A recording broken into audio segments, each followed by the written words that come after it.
call Debbie? Debbie's here.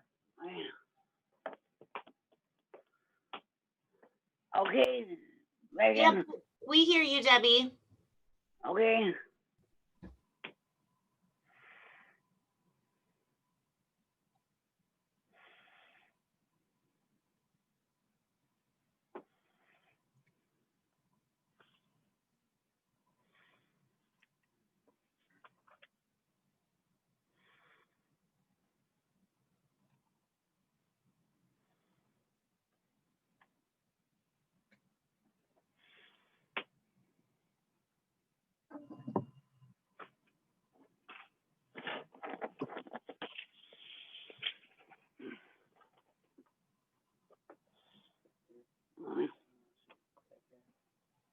I'm sitting there now.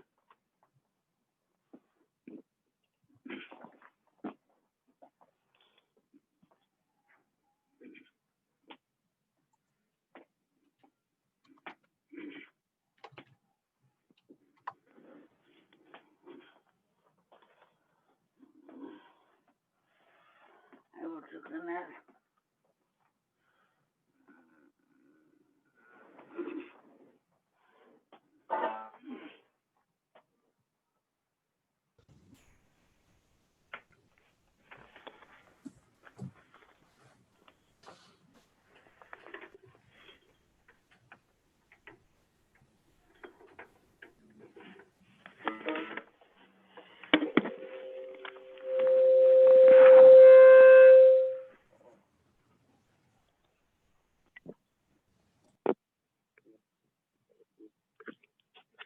Unable to connect and No,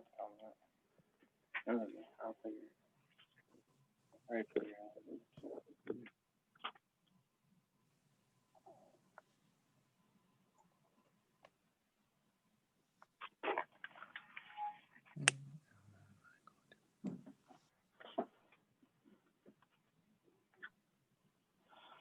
You ask her if she wants me to just drop off the computer.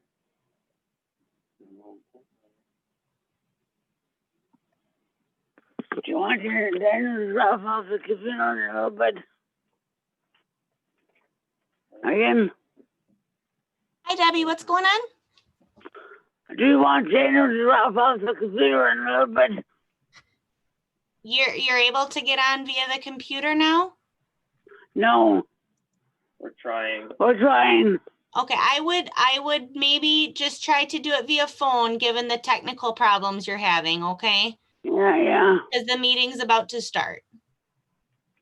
Since You you're want me already to bring connected on the phone, okay? Do you want me to bring the computer in? Yeah, I'm gonna call you after the meeting and we're gonna talk about all that, okay? Okay. Okay. Okay.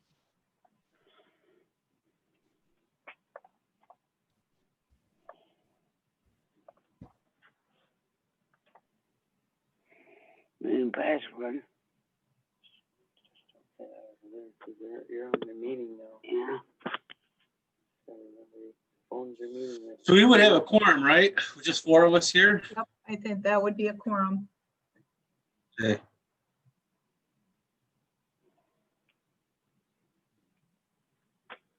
All right, well, I guess I'll call this meeting to order of Health and Human Services.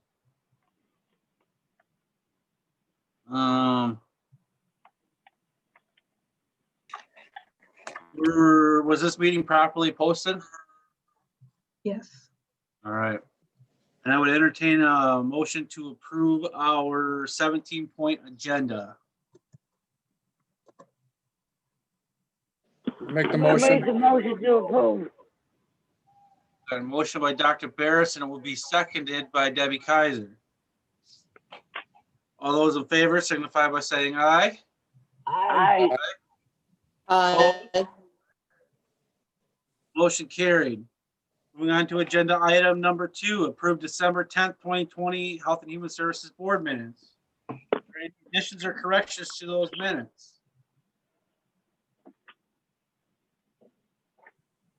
Hearing none, I'll declare that those are approved.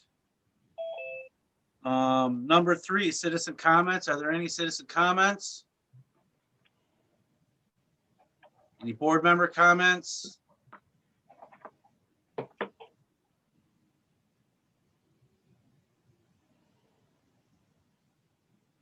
Thank you to all those who joined. We are on agenda item number 3, citizen comments.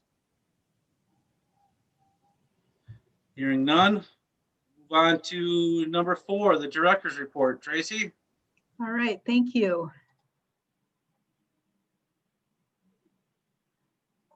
Well, hopefully everybody had a good holiday time off.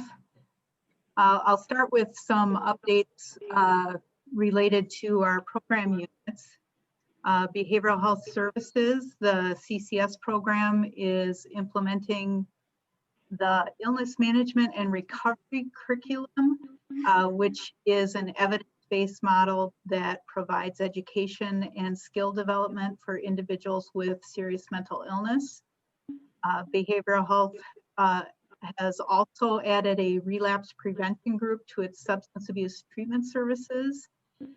And a Prime for Life class was recently conducted for youth who receive underage drinking citations. The classes teach about how alcohol and drug-related problems can develop, ways to prevent them, and why additional help is sometimes needed. In the ADRC has begun working on Richland County's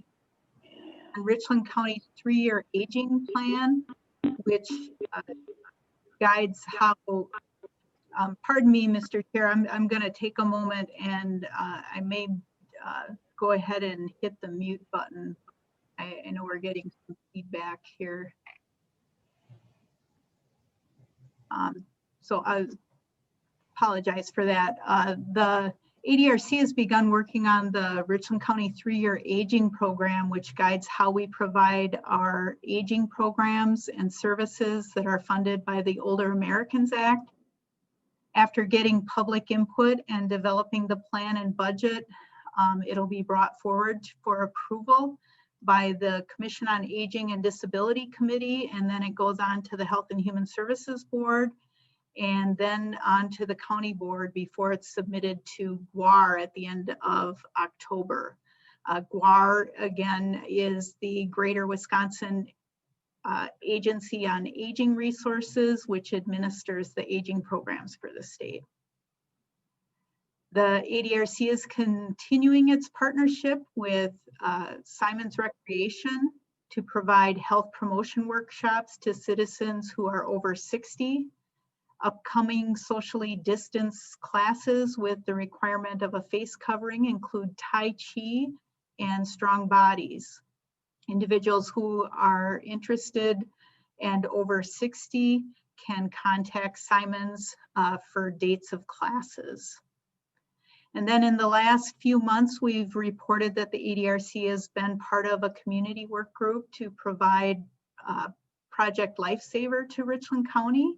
And we're now happy to report that Project Lifesaver will officially start in Richland County next week. The ADRC has received its first application, which has been forwarded on to the Sheriff's Department, so they can go out and apply the wristband to that individual. In economic support, as we've reported previously, economic support programs continue to operate differently during the public health emergency. Food share renewal interviews are waived until June 30th, and emergency supplemental food share is scheduled to be issued again this month. This emergency benefit will bring household issuances to the maximum that they can receive. Badger Care and Medicaid recipients are able to maintain their eligibility without completing the required renewals, so no one loses benefits during the pandemic. Medical programs, along with food share, continue to be extended for some medical programs, premiums continue to be waived. And as of January 6th, the Wisconsin Home Energy Assistance Program has assisted 571 households with their heating bills. This is an increase of 3.25% from the same time last year. And the Richland Area Child Care Task Force has been invited to the City Council for their next meeting. The task force will update the council on the work that has been done to date to support childcare providers, including the fact that we have started to receive inquiries on how individuals can get started in daycare. And Children and Youth Services, two of the Child and Youth Services staff, Brittany Wirtz and Katie Blaha, have passed their all of their requirements for their social work certification credentials. This is a professional milestone for them and a benefit to the agency to have certified social workers in these positions. And for the agency overall, the community services building remains closed to the public due to the continued high percentage of positive cases in Richland County. As we've shared previously, services continue to be provided virtually, with in-person services being provided only when necessary and appropriate. Staff continue to work both remotely and in the office. As I've mentioned last month, roughly 3/4 of our staff work remotely, either full-time or part-time. Since our last board meeting, we've only had one staff person who has needed to be in isolation because of symptoms. And finally, I'd like to share that some of our staff who provide direct client services and are considered in that healthcare provider 1A group are receiving the COVID vaccine, the COVID-19 vaccine. And we're preparing for when the rest of our staff who are included in the 1B essential workers group will be eligible for the vaccine. But I'll leave it to Rose to share more on planning for vaccinations and other related healthcare response activities. Excuse me, public health response activities. That's all I have. Does anybody have any questions?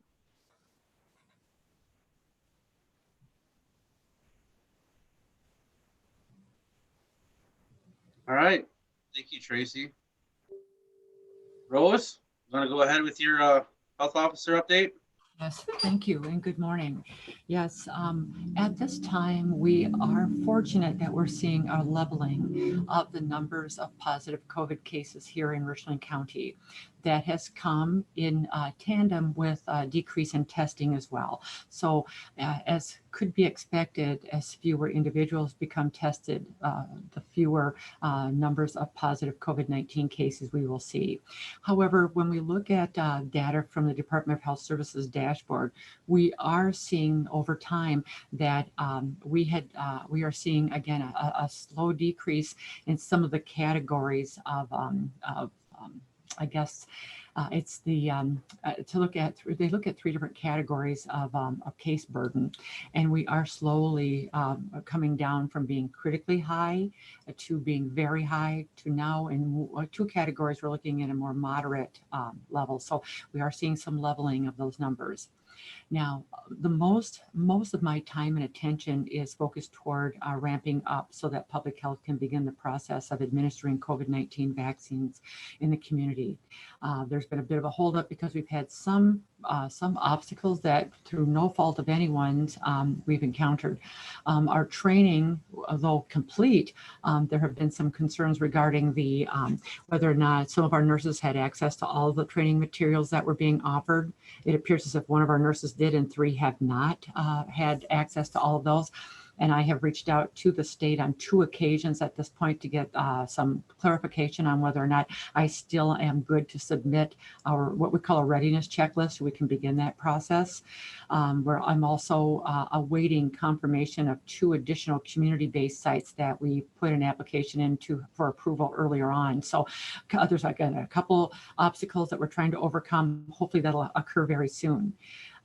Right now, we are in meetings with public health staff. We're in meetings among ourselves to do planning, but I'm also meeting on an ongoing basis with administration here at Health and Human Services, with emergency management.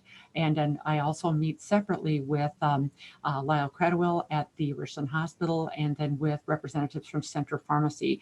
Both of those entities are approved vaccinators here in the community, and I am working in tandem with them to assist them with scheduling and also to help identify and to help act as a conduit for those who meet criteria as phase 1A candidates at this time. So lots going on. And again, I think I'll be most comfortable when I'm actually in the process of administering vaccines to those in our community who are eligible. That said, I do want to change our focus just for a moment to our nutrition program. Our nutrition program continues to operate as much as it can to be as contactless as possible. However, in December, we did receive good news that we had received information that there were some individuals in the community who would like to provide donations to our nutrition program, and we were able to enter into an agreement with Southwest Partners to act as an organization whose 501c3 designation would allow folks who are willing to donate funds to the nutrition program. And I also believe that some of our other aging programs would also benefit from donations as well through this organization. But it would allow a repository for those funds so that those who would donate would have the benefit of being able to write that off on their taxes. So that's exciting news. We're hoping that will allow more and more folks who will consider the option of donating to the nutrition program to do so, and there will be a process in place for those folks. So just wanted to put that out there for your information.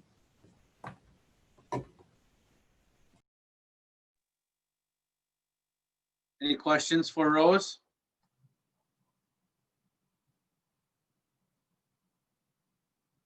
Debbie, I believe your microphone is muted.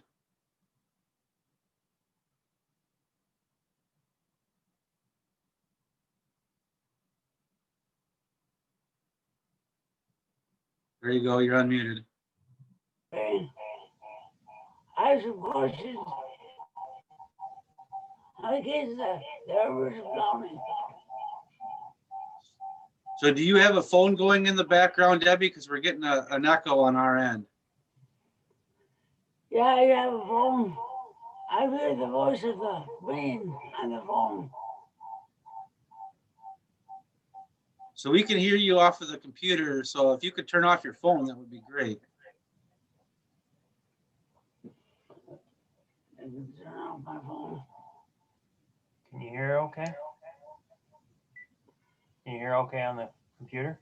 Yep, we can hear just fine on the computer. Okay, hang up.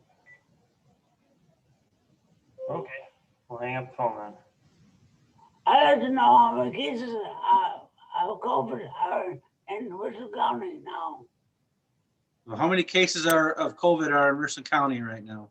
I'll take a look from this morning. We had, as of yesterday afternoon, our positive case count was 1,175 individuals. What would that be for active? 72? We actually had 3 released, so we now have 69 individuals who are considered active cases. Although I do see that we've had more, we've got more activity, of course, perking as we always will. So I do want to just mention that we did put statistical information in your iPad folders. It does not include those 3 individuals that Rose mentioned who had been released, but otherwise it is as of yesterday.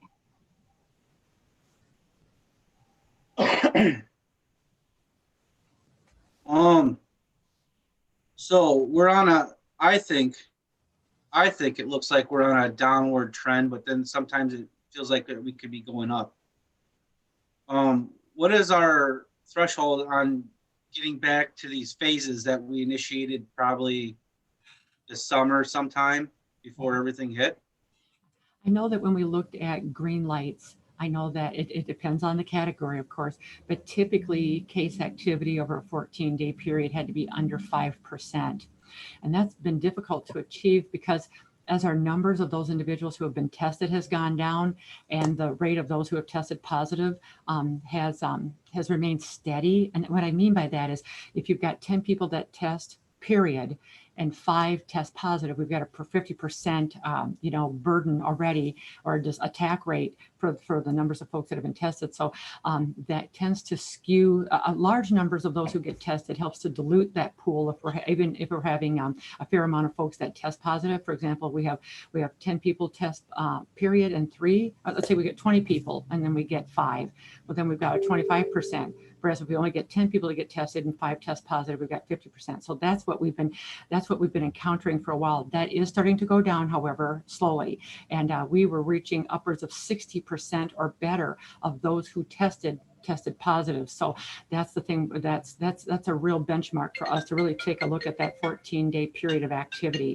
and really look to see if we can, as that ratchets down, then we'll have some breathing room to start looking at increasing the ability for folks to begin gathering and to begin going out into the community. Vaccine administration has got these tiers like 1A and 1B. Are we at the 1B phase right now?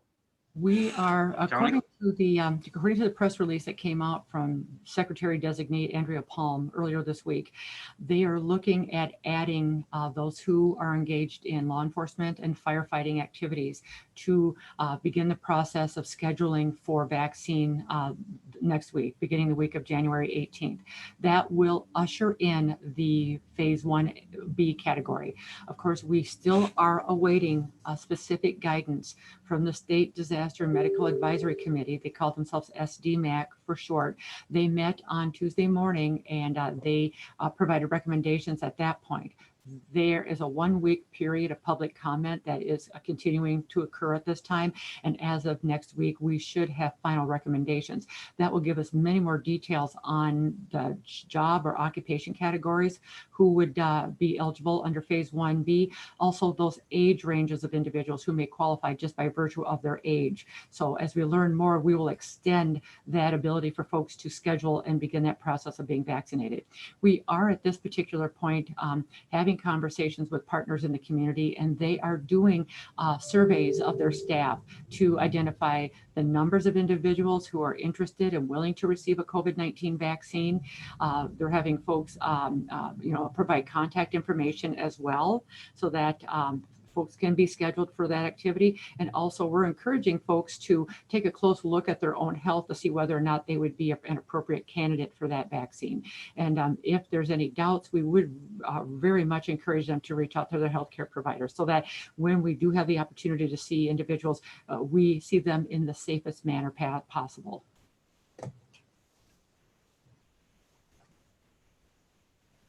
Are there any other questions for Rose?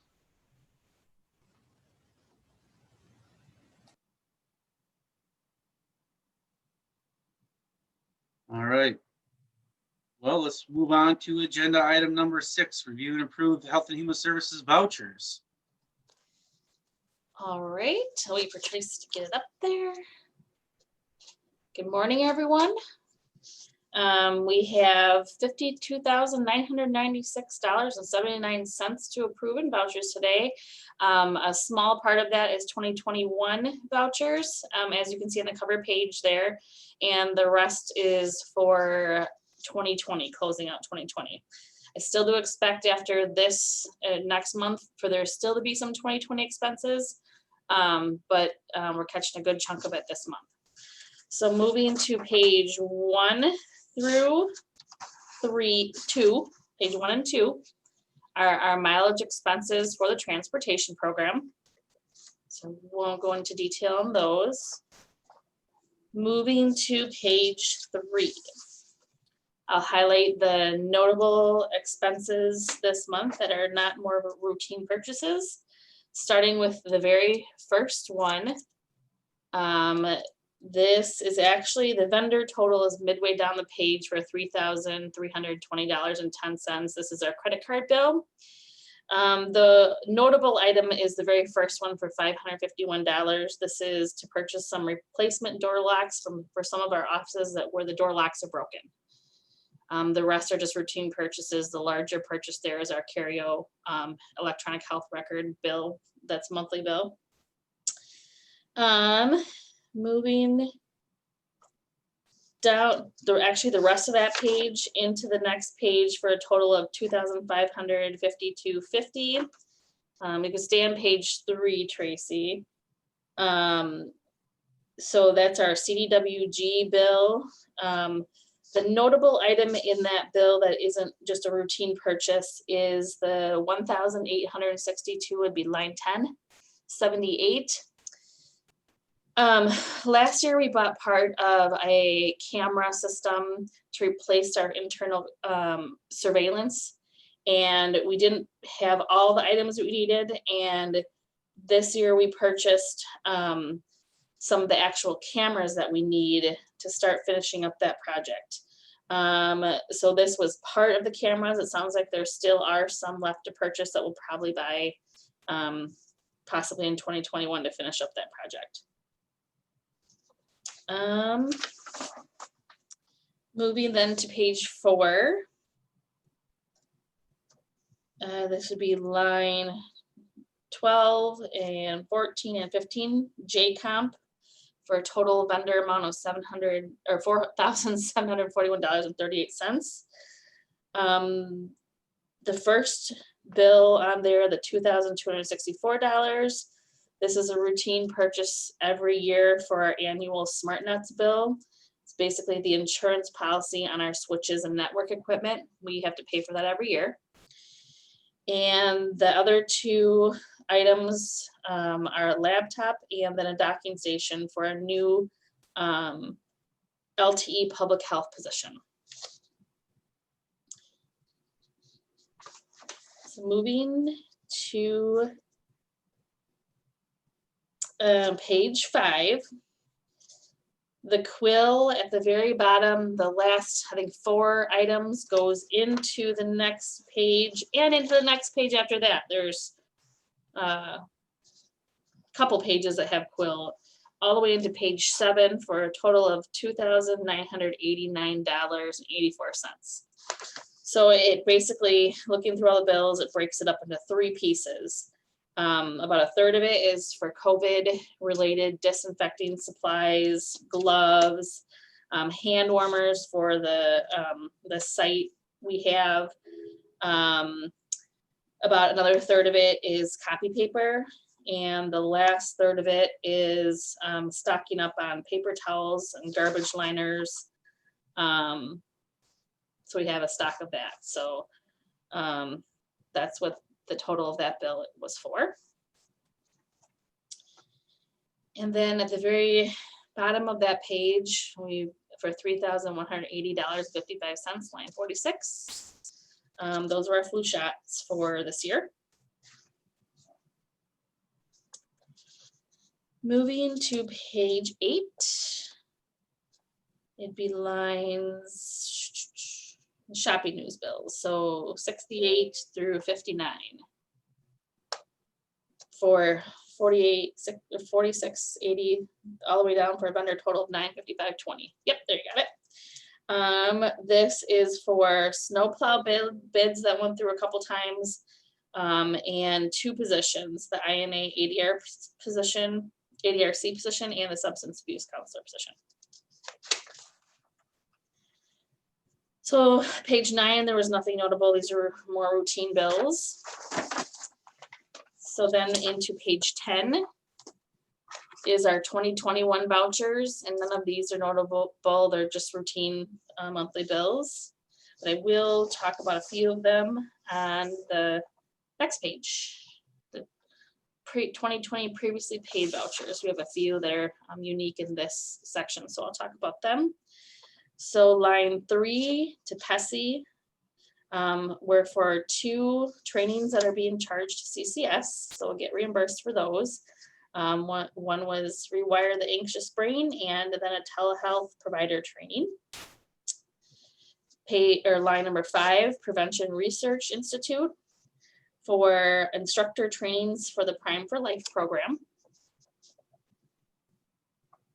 And then lines 8, 11, 12, 13, 14, they all say in the description treatment court. We purchased some incentives for the treatment court clients. And then the last one I wanted to note is line 11 to JComp. This is our annual bill for our encryption of our computers. So to basically make our computers secure. I think that's number 10, Oh, what did I say? 11. Okay, yes, 10. Sorry about that. For $2,213.02. Yes. Those are all the ones I was going to note. Does anyone have any questions? On our previously paid vouchers, it says Richland County K-9 Fund Treatment Court. What was that? Yes. I read the note on it yesterday. Hold on. I can grab it really quick and look at what it said. It's for incentives, but I can quickly pull up her notes.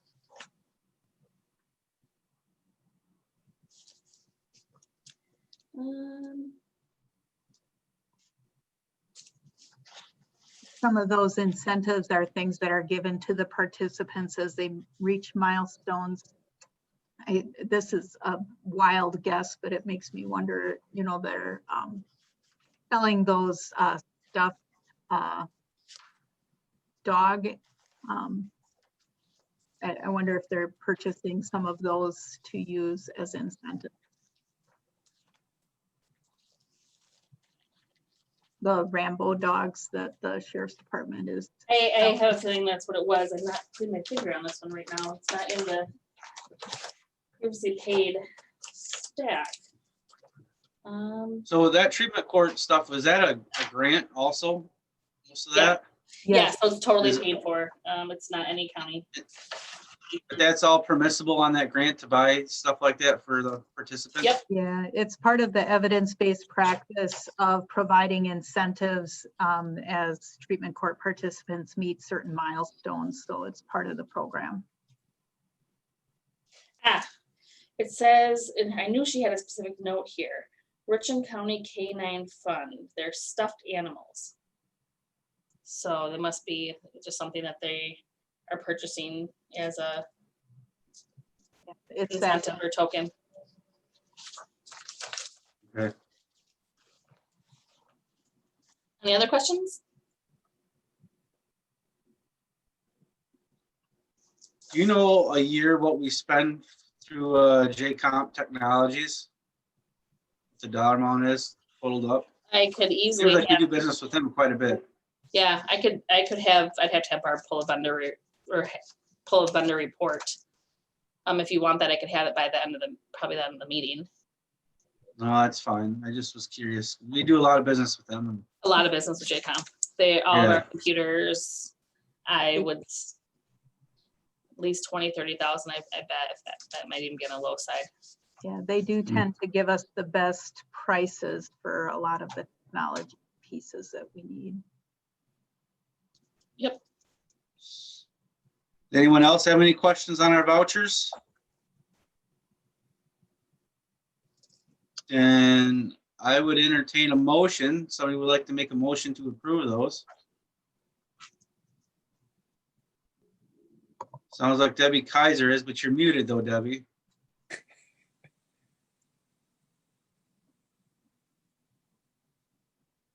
Anybody willing to make that motion? Okay, we got a motion by Dr. Barris and seconded by Van Nelson to approve our vouchers. Is there any further discussion? Hearing no discussion, all those in favor signify by saying aye. Aye. Those Yeah, opposed say nay. Motion carried. Now, is this where we have to send you an email? Yep. As soon as I get through my budget report, I'll send you guys the email. So reply to that, they're approved, and then I get that to the county clerk's office so they can actually cut the checks. Let's move on to agenda item number 7, the 2020 budget summary.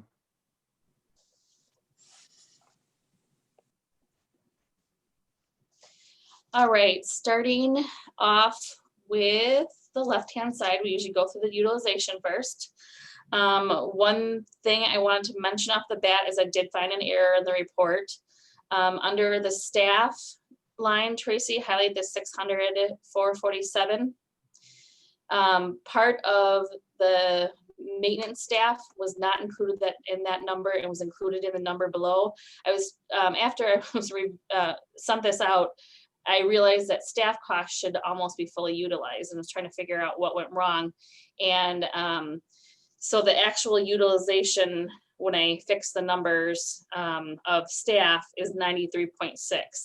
And that actually lowers the utilization of building operation costs to 72.9, which is what I more would have expected to see.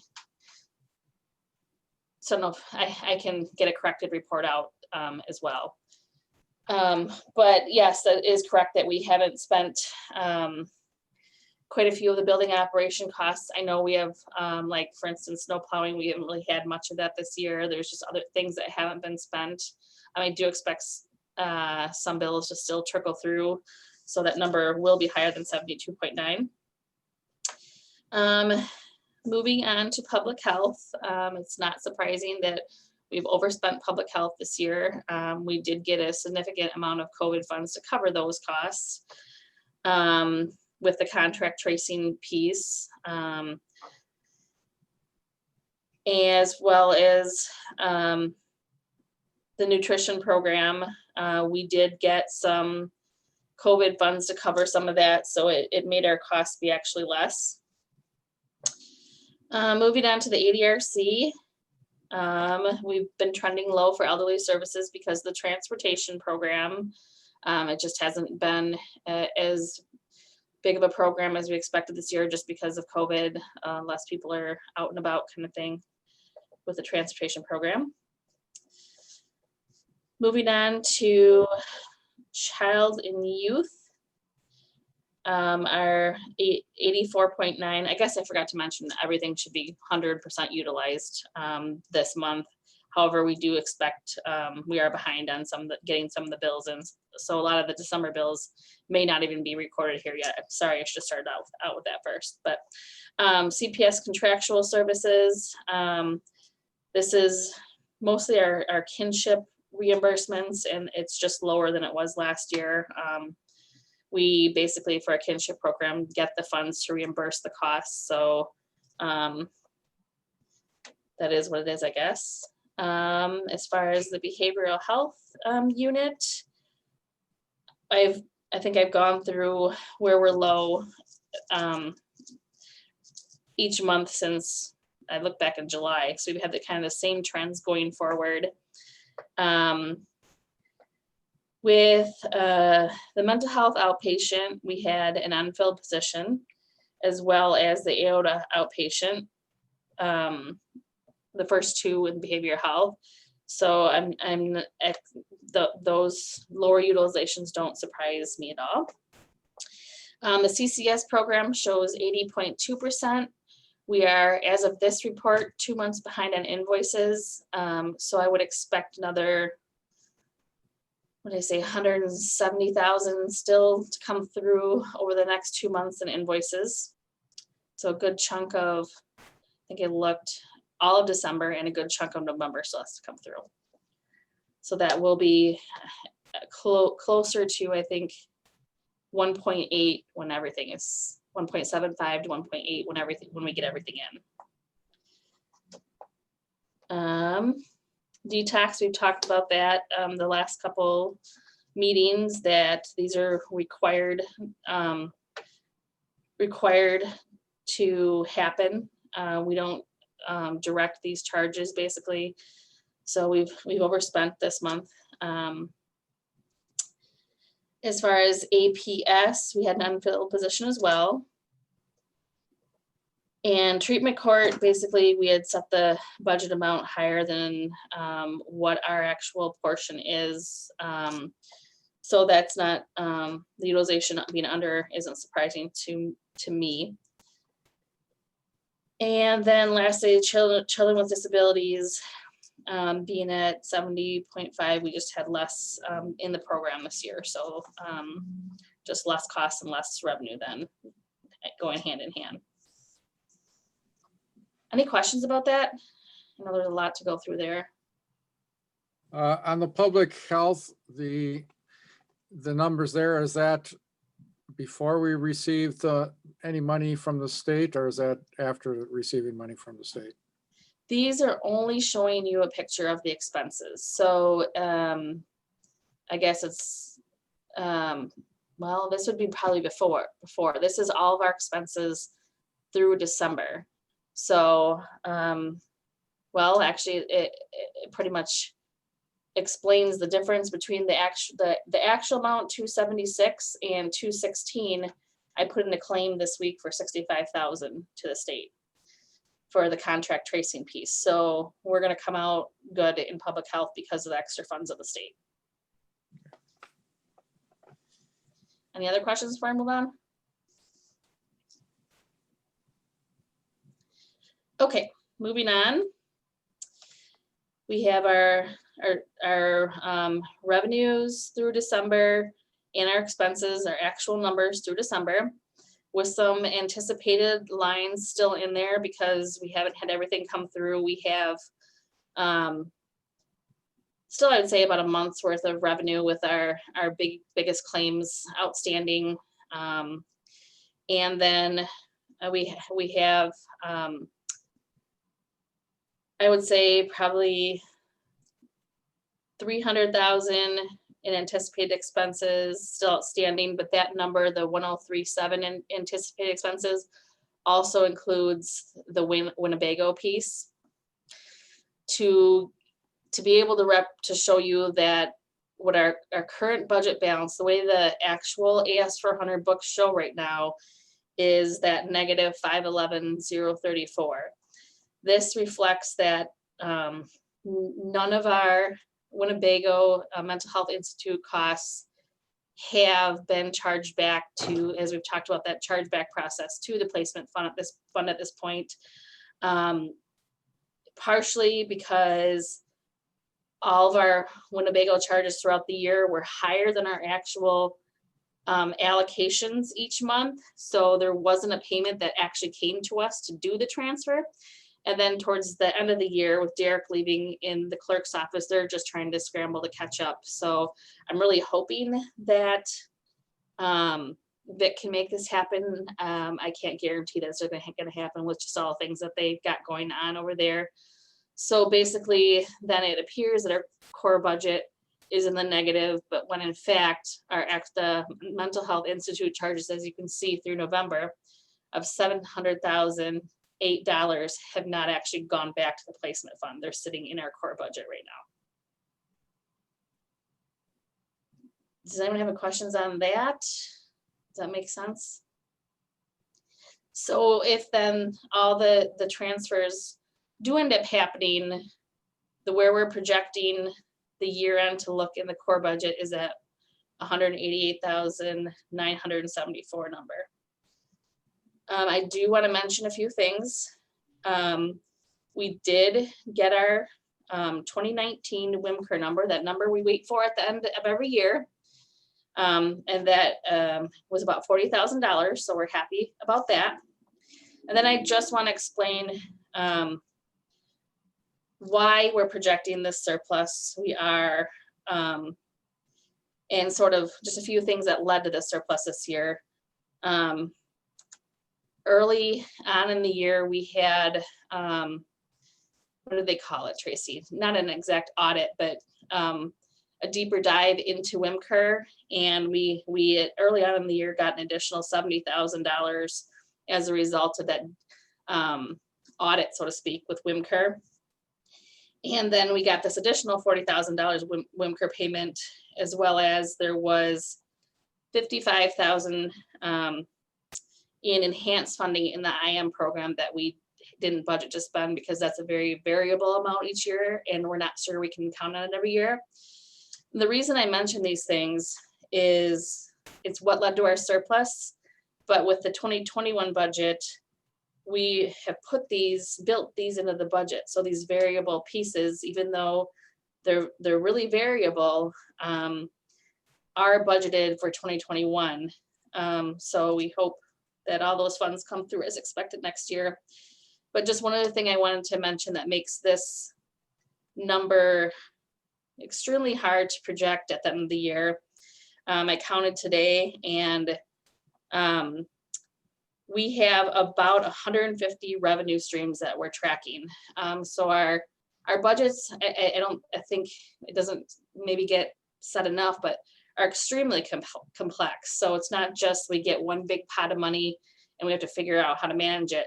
There's actually 150 pots of little monies all over here that we have to try to track and manage throughout the year.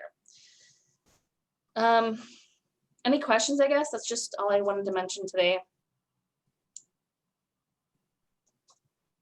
I just want to reiterate what Robin said about, so once the placement expenses can be charged back to the placement fund, it looks like right now, and of course this isn't a final number, that will be $188,000 to the good with remaining funds.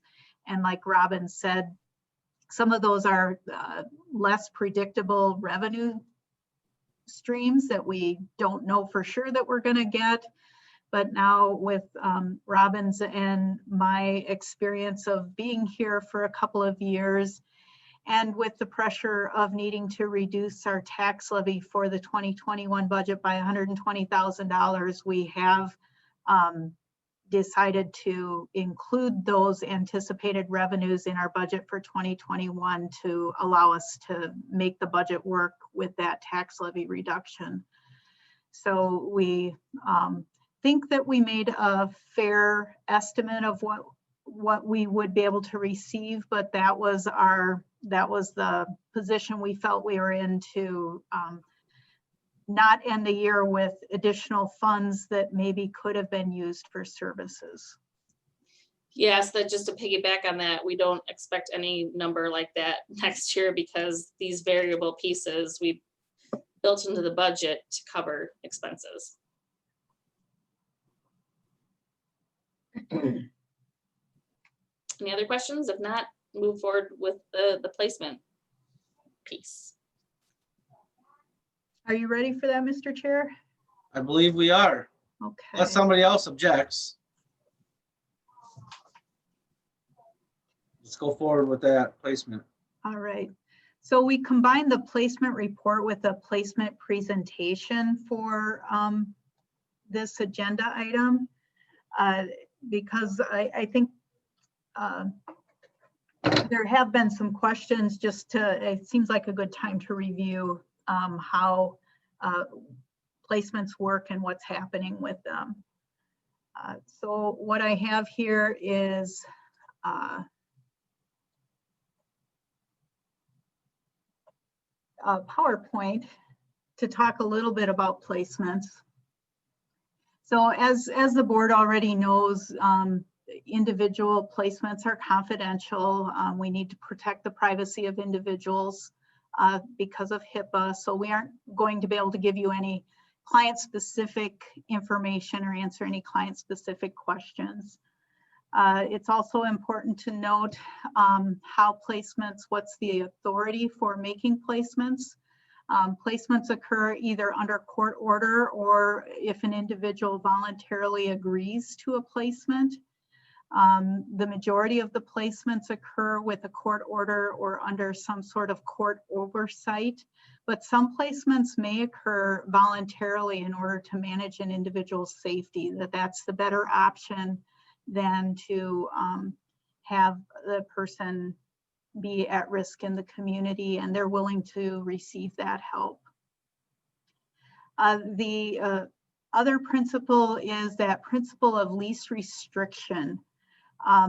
We are required by law to only place individuals in a level of care that has the least restrictive setting to meet their safety and treatment needs.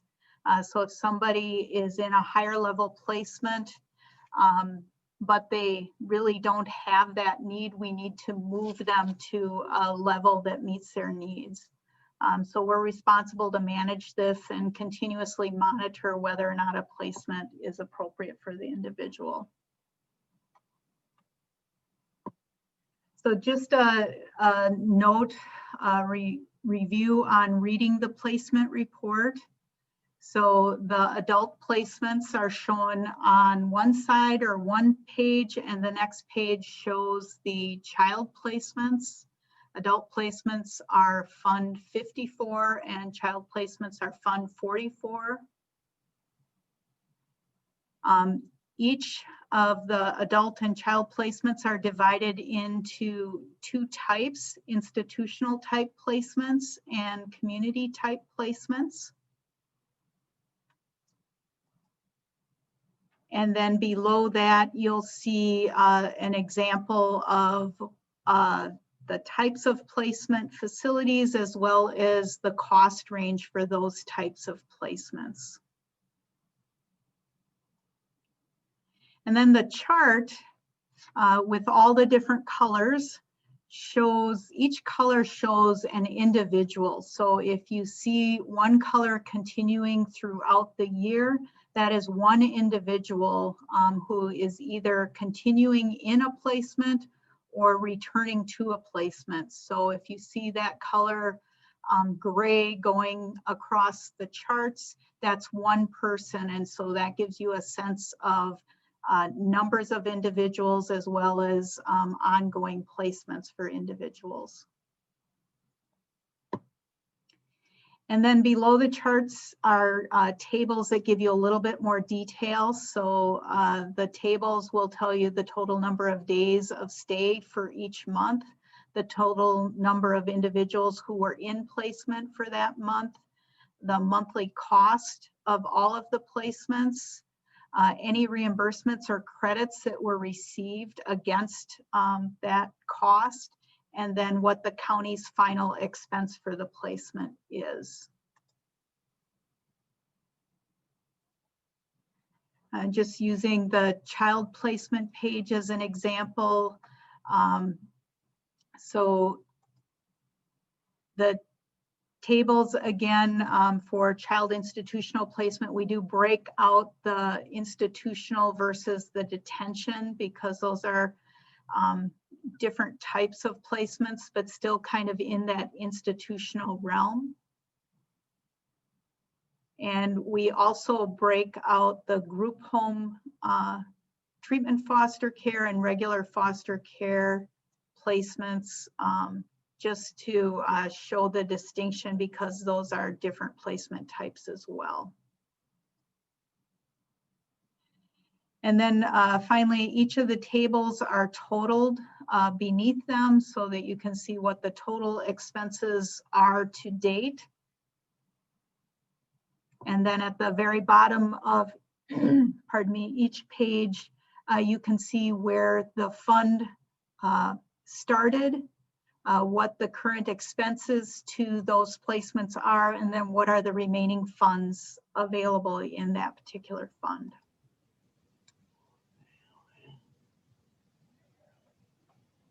So we'll start, pardon me, with the adult institutional type placements.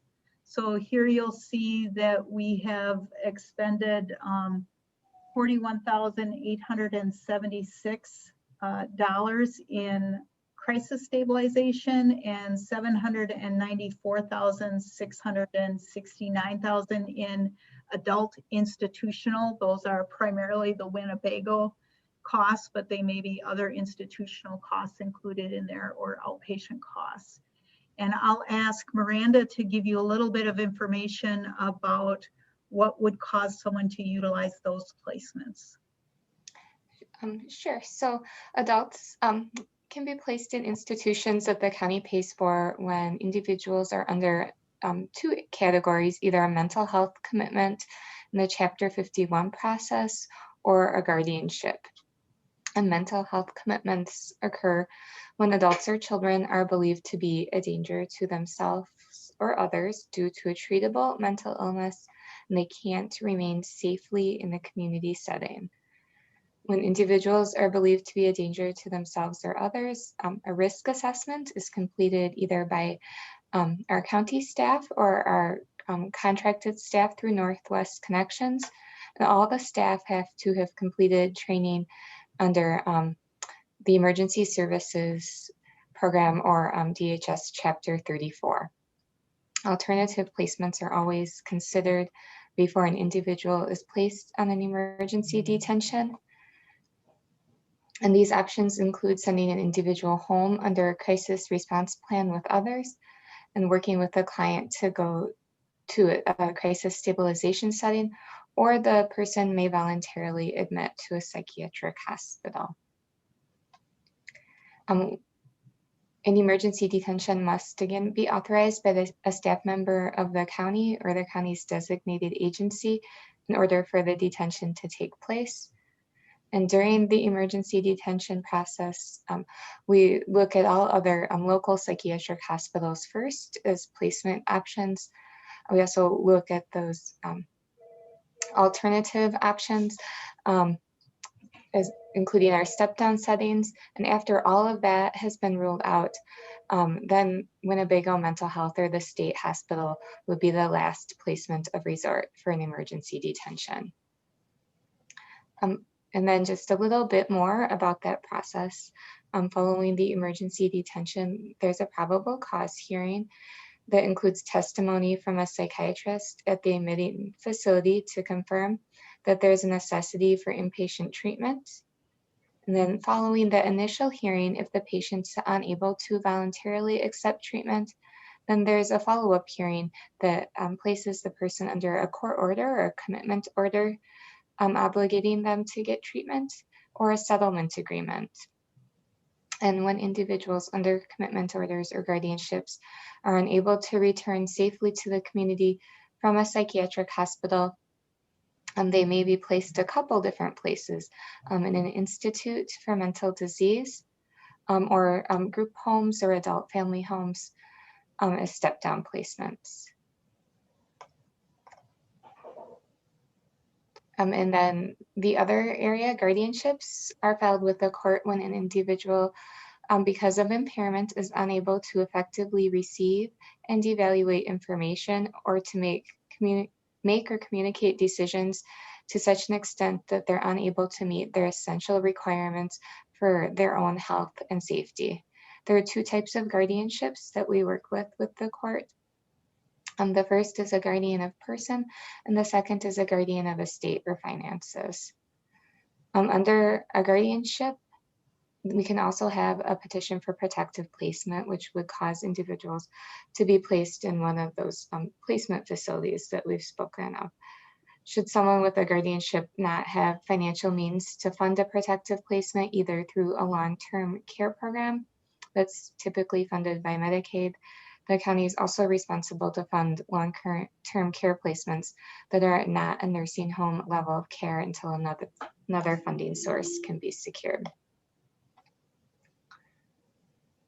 I don't know if Tracy, you want me to go on to talk about our adult family homes? Let me jump. I'll just kind of give that quick summary slide.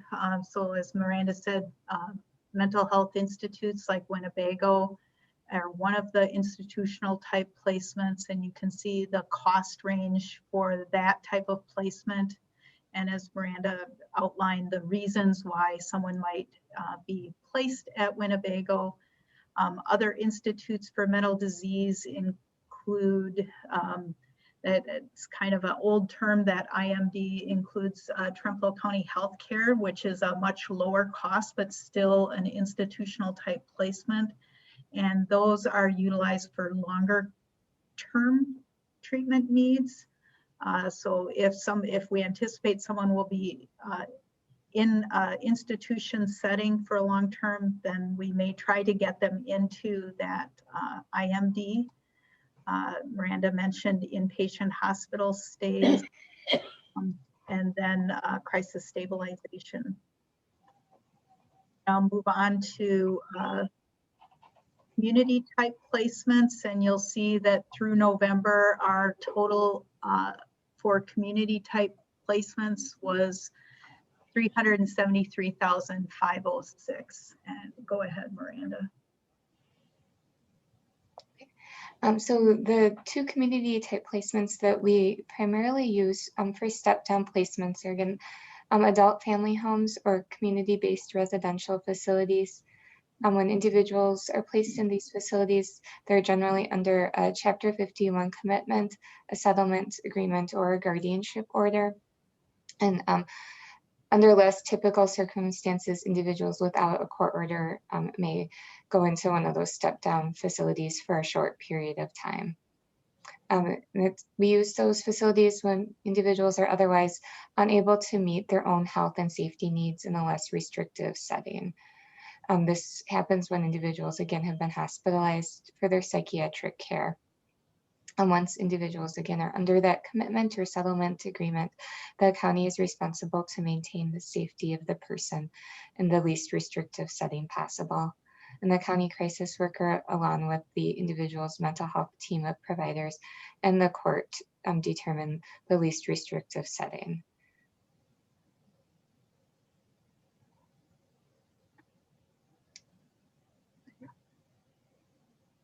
So again, just a summary slide showing the community-based residential facilities, which we also refer to as group homes, and the adult family homes.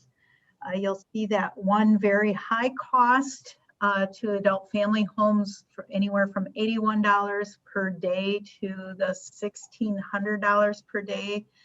That $1,600 per day is the placement that we had asked you to approve at the beginning of last year to move an individual out of the institution, but there's still just a very, very high level of service and staffing to help maintain that person in the community. And because of the work that CCS has been doing to be able to provide funding for the services that are provided in those types of placements, we're hoping to recoup reimbursement for that high cost when we do the reconciliation through WMCR. And then we'll move on to the child institutional type placements. And you'll see here through November, our expenses for child institution has been $221,145. And detention costs were $43,325. And I'll ask Jessica if she would talk a little bit about what would cause individuals to utilize these types of placements. Yeah, so under the Children's Institutional and Detention Center areas, we've got 3 different types of placements that we utilize. Similar to what Miranda indicated earlier, there is a situation under which children can be hospitalized under emergency detentions. There's a similar process for youth as there is for adults. So we utilize these when children or youth are unable to remain in their homes safely or remain in a community setting. They would be placed under an emergency detention and sent to a state mental hospital such as Winnebago. As with the adults, we attempt to use alternative placements, crisis plans, and safety plans whenever possible. However, it's determined under the Chapter 51 standards as to whether or not a child or youth is in need of that emergency detention. The next section that we utilize is residential care centers. These are placements for youth who have been abused, neglected, abandoned, or they're otherwise unable to stay in a family setting. Children in these settings are under a child in need of protection and services or delinquency order. These facilities serve children and youth for both short and long-term placement needs, sometimes for an evaluation and sometimes for more lengthy treatment. These youth are generally screened higher. There's a statewide screening tool that we utilize, and there are point system that is established for each youth that we review on a regular basis with these youth, and their scores are generally higher, which means their needs and treatment level is higher already. Many times we see the children in these facilities have severe mental health issues, physical health needs, cognitive needs, severe behaviors, or chronic alcohol and drug histories. The third section that we utilize in here would be detentions, or which could be both secure and non-secure detentions. In order to place youth under this area, we would have to have an order under Chapter 938, which is our delinquency code. So these youth generally are seen as a danger to themselves, property, or others, and it would, they would either be, again, a safety threat, or would otherwise kind of run away and be unavailable for their criminal court proceedings under that Chapter 938 proceedings. Therefore, they are generally ordered to be in one of these facilities. We do attempt to get them out of these facilities whenever possible. However, sometimes this is the last resort under which we're able to ensure safety of themselves in the community while we're working to get something set up or identify a residential placement to be able to manage and de-escalate and make sure that people are able to be safe. So those are the three under that area, Tracy. So just again, a summary slide here. So this includes mental health institutional for children, the children's residential care centers that Jessica spoke of, and secure and non-secure detention. And you'll note that generally for the residential care centers, those are generally funded more by tax levy. Those are not Medicaid reimbursable. There are some funds, but they're limited that we can tap into for detention costs. But again, that's pretty limited.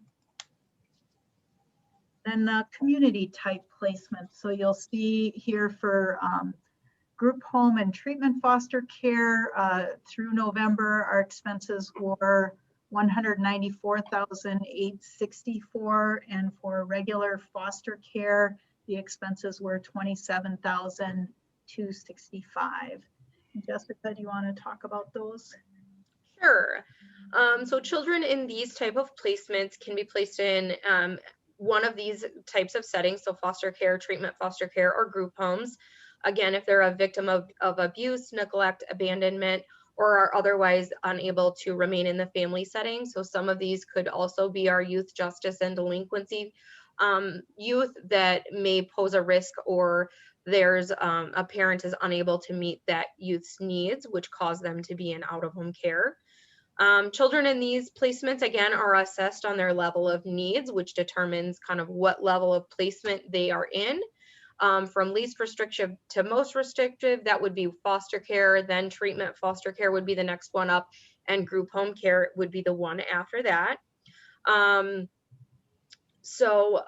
Group homes provide like a 24/7 awake staff. So that would be a situation where, we may utilize that because the youth's level of supervision needs during after hours or running away behaviors would cause them to need that level of supervision. So again, these are all community type settings.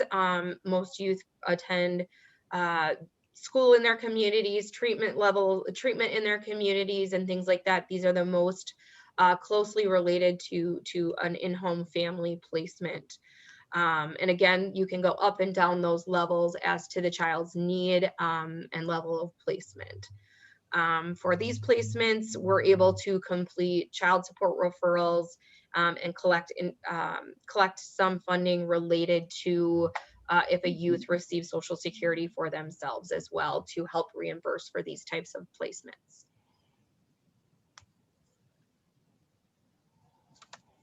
And just to summarize the placement types here, as Jessica spoke of them.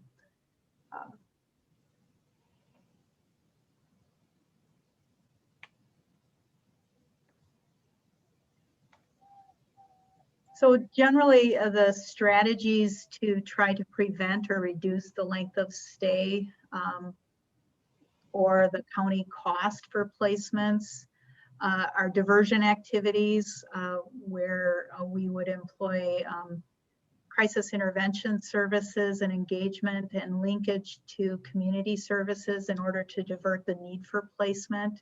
And that certainly relies upon having services and supports available in the community so that we can try to help someone manage whatever issue is going on in the community with the necessary supports. Also, a strategy or a means is stabilization and reintegration. So using short-term placements to help the individual stabilize either their behavior or their mental health symptoms or the situation so that a safe return to the community with services can be appropriate for them. And then for children in particular, establishing permanency for children who are in placements. So if children are not able to return back to their families, pursuing adoption or guardianship options that may help establish permanency for them. This requires oftentimes a termination of the parents' rights in order to pursue that. And then also enrolling individuals into services that can fund placements, especially if those are placements that may be long-term needs for the individual. So Medicaid is a primary funding source for adults, and there are programs like Family Care, CCS, and CRS, which we're using less now that we are using CCS, which can be more of a full reimbursement for the placement costs. So trying to assure that people who are eligible for these services get enrolled in them, and then there's a payer source to help fund that placement need. Some of the challenges that we face in meeting these placement needs is if there are limited community resources, it's harder to keep people in the community if they have high needs. So that's a reason why we've been really working to get as much of our services established or reestablished so that we can meet people's needs in the community and support their treatment needs or support the family's needs so that children can return home. Staff turnover is another challenge. Staff turnover interferes with the development of staff expertise in diverting needs for placement. The more we can have competent and skilled staff to help provide interventions, the less likely there is the need for some of those placements, and providing effective interventions and getting people enrolled in programs. So if we have capacity in the programs to provide the supports necessary, then we either can shorten or divert the need for placements. And then the other challenge is limited attorney social work time to conduct the necessary legal work for termination of parental rights when that is the only option in order to pursue permanency for children. So these are the areas that we work on trying to meet these challenges so that we can improve our ability to reduce the need for placements or shorten placements.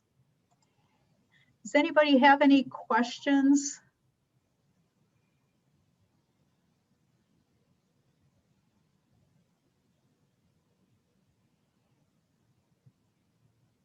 I would like to share a final slide with you on kind of where it's looking like we're going to end up with our placements this year. I've been sharing a similar slide with you each, or a handout, I guess, each month. I've added just this chart at the top to give you a comparison year by year over time. You can certainly see it looks, we don't have all of December's placement expenses into the placement report yet, but the trend is that we will hit $1,850,000 in placement costs this year. This is the highest that I think it has ever been. So to put that in perspective, you can see the past several years of placement costs. So if the funds that we returned to the general fund from 2019, that $551,000 were used to help cover this overage, and if we're correct with Robin's assessment that we will end this year right around 188,000 in excess funds, we would still, there'd still be a need for probably about $100,000 to $150,000 beyond what the Health and Human Services has had to cover those costs. Does anybody have any questions about that? Why is there a steadily increase since 2014? Well, that's a good question. There's a few factors that I'm aware of. I believe in 2017, and there was an increase prior to that, clearly. More placement expenses were put into the placement funds. There was a time when many of the community placement expenses and even inpatient hospital expenses were included in the agency's core budget.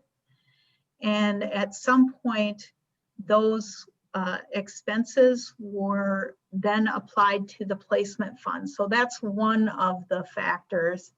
The other is that I believe in 2015 and 2016, there were some substantial institutional placements that occurred, I think both with adults and children. And I don't know if Miranda or Jessica have any memory of that. I hate to put you on the spot, but I think we had some pretty significant institutional placements that occurred during that time as well. I'm wondering I think you explained this before, but remind me the star or why we don't have the carryover listed on here. It says finance and personnel declined to transfer. What's the background on that? Yeah, I think it was I believe it would have been in November that we asked to transfer those over that funds that were remaining from the 2019 budget to the placement funds. And the Finance and Personnel Committee expressed some concern that those funds should go into the general fund, and that if they continued to transfer those excess funds just right into the placement fund, they weren't really getting the full picture of what they should be budgeting for the placement funds, which I think that's a fair concern, because I know that it's been really difficult to sufficiently fund the placement funds for what the placement expenses have been. Thank you for the presentation. That was really helpful review and a reference too. So thank you. Thanks. Are there any other questions for Tracy on these placement presentation? Everyone satisfied? Okay, we'll move on to agenda item number 9, our contract monitoring report 2020. Hello, good morning, everybody. To save time, I'm not sure if you want me to go through each page individually, but I know that we've received bills most through November. There's been a few through December. So November's utilization would be a 92% is what we're looking for on the far right-hand side, right column, anything that exceeds that. And I will tell you page 5 is the only one that has anything exceeding 92%, and that's the second one at the top, Cario, and you'll notice they've already billed for December. So that is why they are exceeding that 92%. So I don't know, Chairman, if you want me to go through each page, but I didn't know if to save time. Of course, I'll be offering this same report, hopefully getting most of the December 2020 bills in there so that it looks more accurate at our February meeting. And sometimes we even have to go into the March meeting to get kind of the closeout of 2020 before we start offering what things are looking like in 2021. I am fine with your proposal. There is nothing really. I think I would just highlight. Mhm. I just would highlight some stuff that's around close to the 100% mark, I guess. Mhm. That we may need to do action on. It's like November, and you know that you utilize something, it may take into to December. But Yeah, the only one I that's think kind of, anybody who's already currently invoiced for, I think anyone that's already invoiced for December, I don't think, though that's probably going to be our last invoice, isn't it? usually December? sometimes there's a For the few 2020 year? bills. Yeah, sometimes there's a few bills that trickle in. The only one probably that I'm watching is on page 5 also, where Tracy's at, and that's a few down from Cario, is Lucky Star. They're at 91% and they've only billed through November. So that's close. It's not over where we need to be, but if they have another placement there or something, that would be one that I'm kind of watching. Otherwise, I'm really not seeing. Of course, we still need to insert in a lot of the children's long-term support, which is just a pass-through of money. It's not tax dollars.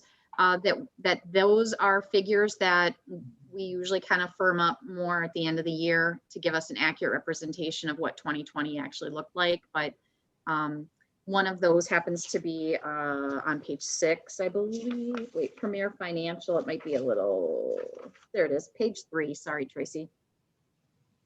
That one's a big dollar amount, but we've got bills through October and things were looking okay.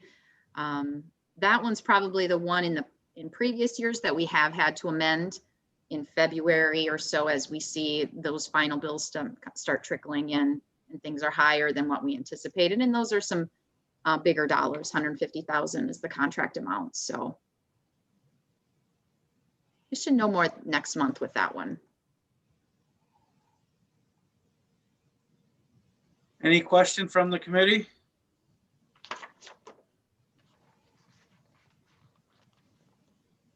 Wonderful. Let's move on to agenda item number 10, approve contracts, agreements, and amendments.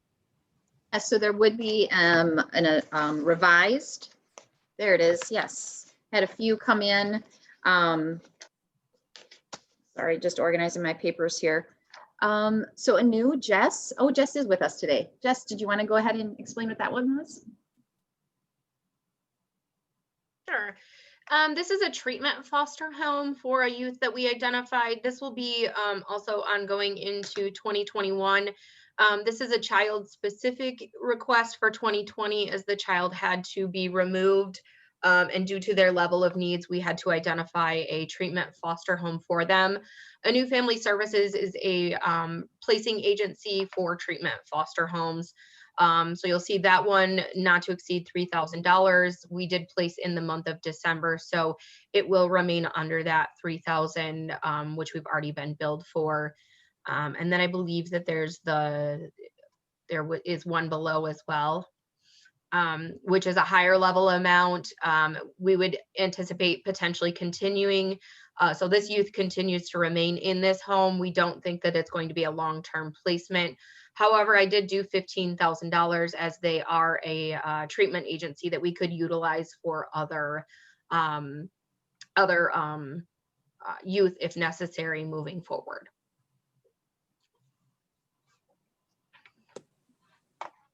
And I will say, I'll try to get that one out as soon as possible, the New Family Services, since one is from December.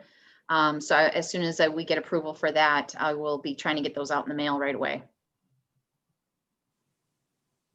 So do Do we have a motion to approve a new family services not to exceed 3,000 for 2020?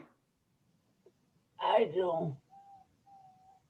If you guys We get a motion by Debbie Kaiser. Is there a second?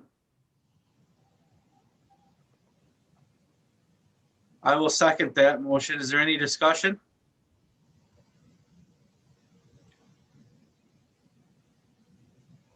Hearing no discussion, all those in favor signify by saying aye. Aye. Aye. Opposed? Motion carried. No, 2021 new contracts.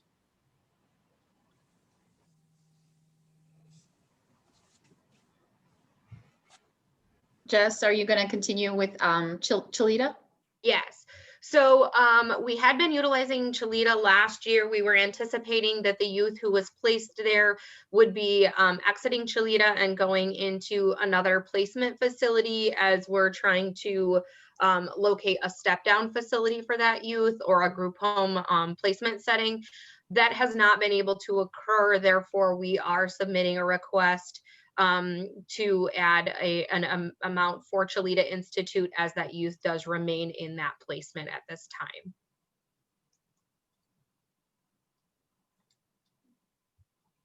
So we can go down to the Gunderson one and then approve all these all at once, right? Yes. Okay. So the Gunderson request is to add occupational and physical therapy for the Birth to 3 program.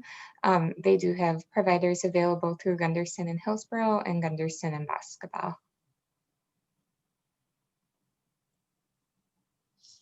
And then the last one, the Starlight Motel, as we work to transition an individual that's been in a higher level of care placements into the community, we're requesting an agreement with the Starlight Motel for housing.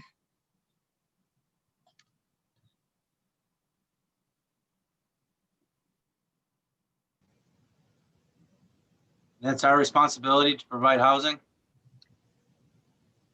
It's, this is an individual who needs to get on disability, and this will help us move that person back into the community from a costly placement. So there is a funding source for those, for that stay through one of the mental health funds that we receive from the state.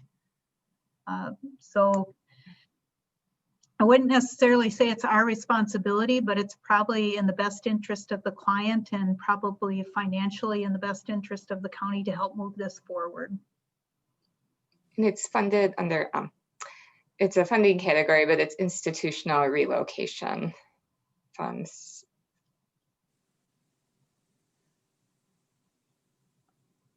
I would entertain a motion to approve these 4 new contracts. I'd so move. Motion by Supervisor. I'll second this is Cindy.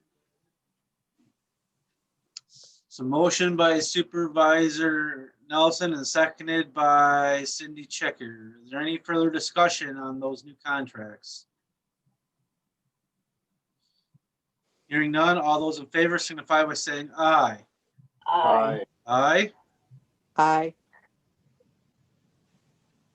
Those opposed say nay. Motion carried. Let's move on to agenda item number 11, personnel updates.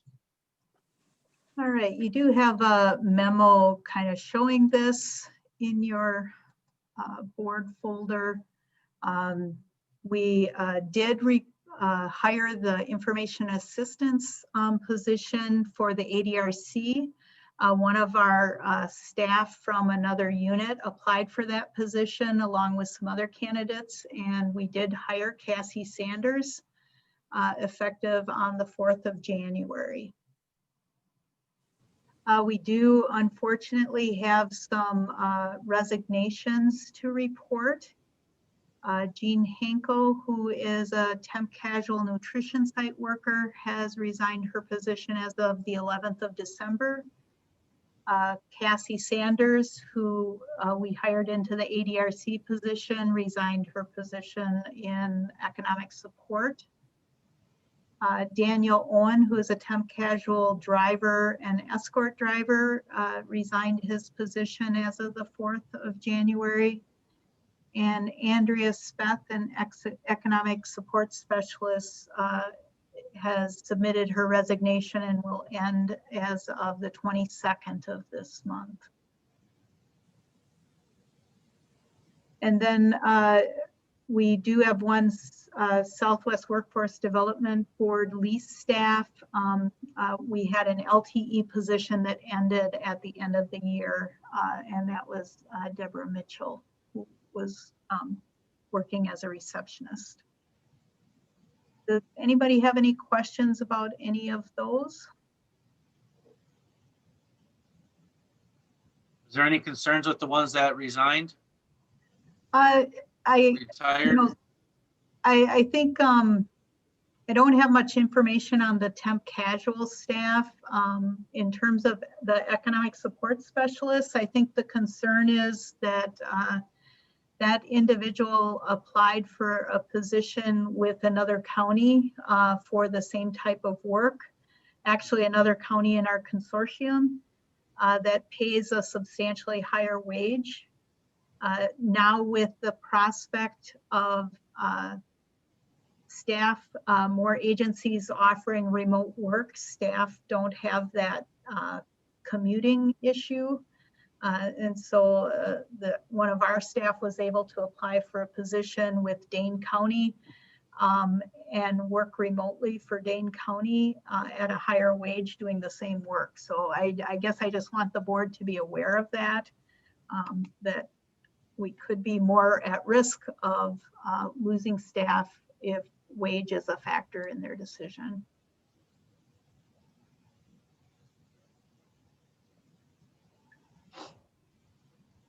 And then I'll just share with you that the vacant positions, as you can see here, that we have,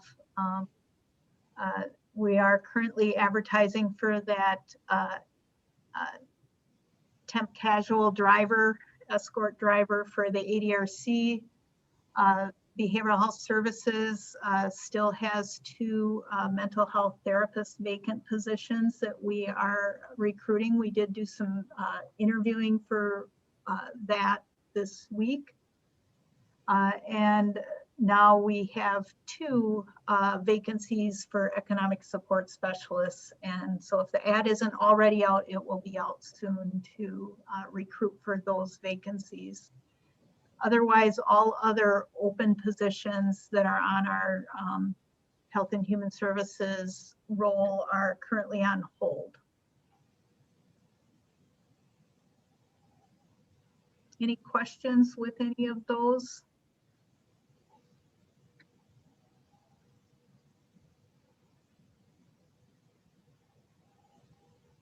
All right, let's move on to agenda item number 12. The transfer of funds from Fund 63 to Transportation Fund 56. And I think either Robin or Roxanne are going to talk about this. I will. There's a handout in, oh, Tracy, bring it up. Good. So we're requesting to transfer 10,000 from the transportation program into Fund 56.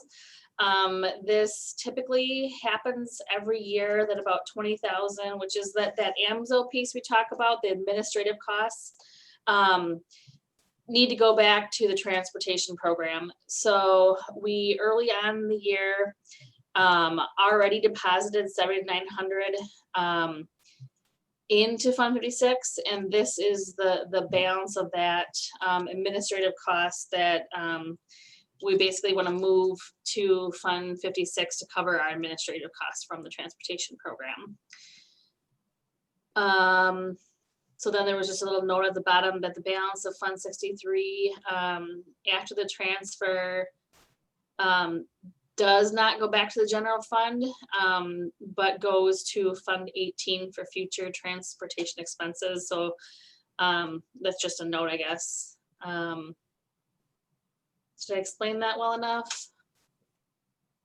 Yeah, so Fund 18, so any excess funds that we have for the transportation program by statute have to go into a trust fund. So we just can't move them to the general fund. So that's why it gets moved at the end of the year with the auditors. And I would say every other program gets charged the administrative costs, so to speak. But they're all in Fund 56. We treat this one a little bit differently because it's not in Fund 56. But they still use the administration that the other programs use. So need a motion to approve this. And I think it has to go to Finance and County Board. I make a motion to approve it. Got a motion by Deborah Kaiser. Is there a second? Second. Seconded by Supervisor Nelson. This motion would be to transfer funds from Fund 63 to the transportation program to Fund 56. Is there any further discussion?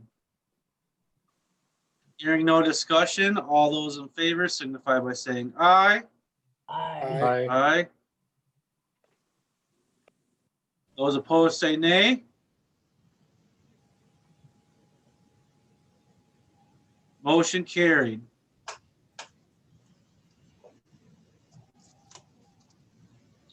Number 13, agenda item 13, approve the transfer of funds from Fund 40 Children's Community Options Program Risk Reserve to Fund 56 of Health and Human Services.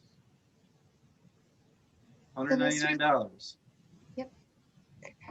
The CCAP or risk reserve funds are funds that we get from the Department of Health Services to help with children's long-term support costs. Unused funds have been placed in an interest-bearing account, and each year we need to spend down that account so the amount in the account doesn't exceed 15% of the total annual amount allocated to the county. And we were only over by $3.48, but continuing to use the Zoom business accounts and approving a new license for that will allow us to continue to meet with clients and do those team meetings.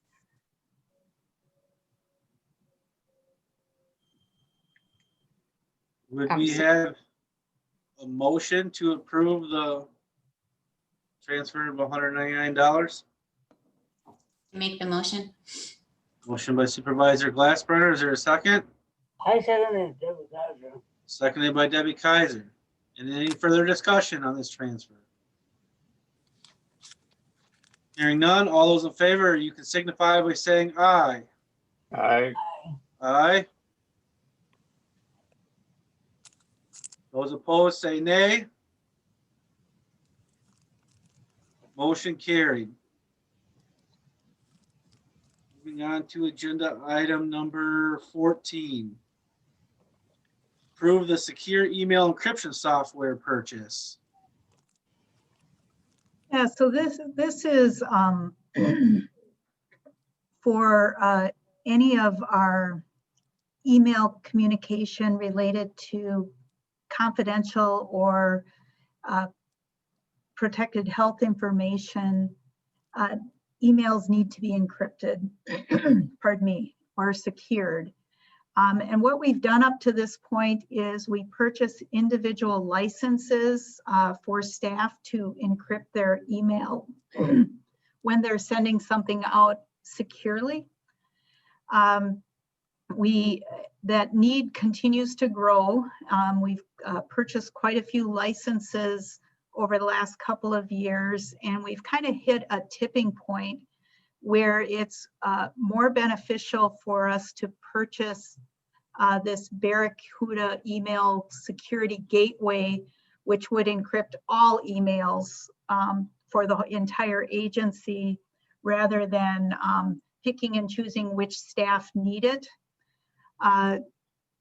We've consulted with the MIS department, and they're recommending that this is the appliance or software, I'm not sure which is the correct term, that we would need to utilize in order to do this. We would let those other email encryption licenses go and only use this, and it would cover the entire agency. So this would be the more cost-effective way for us to meet this need. MIS wasn't able to obtain a final complete bid at the time of this meeting. Barb estimated that it will cost about $2,500 to make this purchase. And the request is to approve a cost not to exceed $3,000 to make sure that we cover what that bid would be. I'm asking for approval to do this now rather than wait till next month, because we have staff who really need to be able to utilize email encryption, and we'd like to purchase this as quickly as we're able to so that we can make sure all emails can be encrypted. You heard Tracy's presentation. What is your pleasure, committee? Tracy, is this a one-time expense or is this yearly? This purchase is a one-time expense. I don't have the amount, but Barb tells me that we will have annual license renewal that will be substantially lower. So we will have an annual cost to maintaining this either software or appliance that we'll be purchasing, but it will not be a $3,000 per year cost. $2,500 per year cost. And this would, what we would do is shift the amount of money that we put in the budget for these email encryption licenses over to this.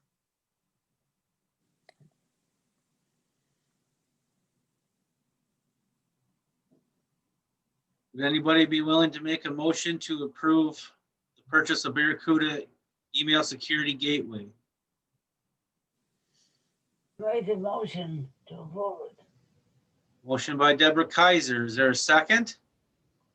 Second. Seconded by Supervisor Nelson to approve Barracuda Software Gateway, I believe not to exceed $3,000. All those in favor signify by saying aye. Aye. Aye. Those opposed say nay. Motion carried. Let's move on to agenda item number 15. Coordinated Services Team Committee Membership List.